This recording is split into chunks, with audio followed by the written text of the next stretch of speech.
Here's a quick rundown of my refrigerator electric cold smoker. This is a 1950s Frigidaire, made only by General Motors, whatever that means.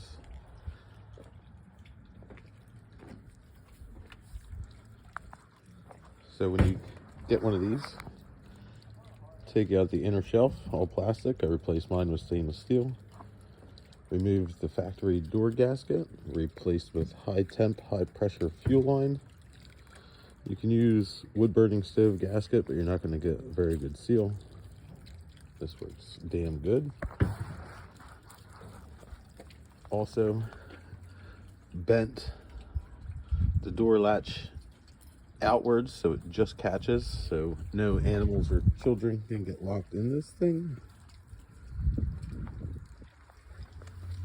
Here's my heating element, 1500 watt replacement for any type smoker off Amazon. It was about 30 bucks. Some stainless sheet standoffs I made. Some fancy expanded steel from my local supplier, Fazio's, here in South Jersey. Dollar store cookie sheet for water and grease catch. Smoke maze for cold smoke. Removed the plastic trim here, replaced with some metal I broke on a break, or you can buy from Home Depot, I believe 2x2.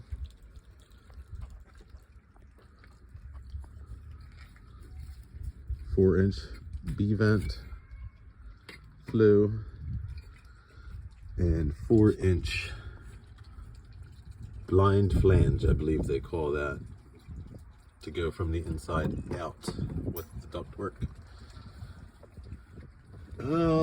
Removed all the plastic inside. Any holes I patched up with pieces of stainless brake metal or red high temp RTV. Toggle latches for the door. Removed the compressor and condenser from below the fridge, which would be under here. All empty. Some 3-inch casters from Tractor Supply.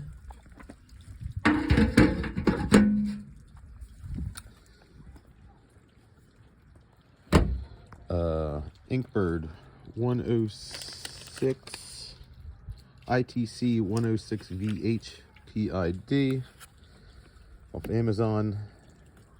Everything, I made this from Amazon.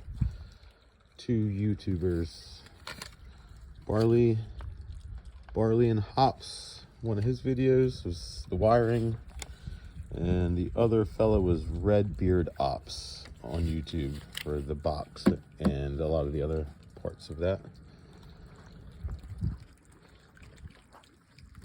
2x12 register for home heating and air for the side vent. Cut from the outside with the cutoff wheel on an angle grinder.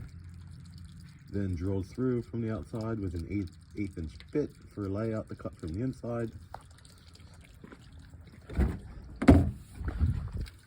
Also flashed from the inside out to protect the insulation in the walls. All stainless screws and rivets and whatnot. Same with the heating element throughout the back. Cut from the inside, flash from the out back. This unplugs.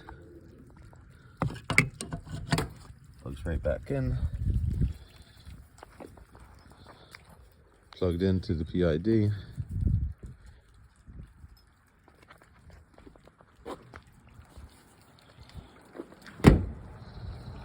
That's pretty much it.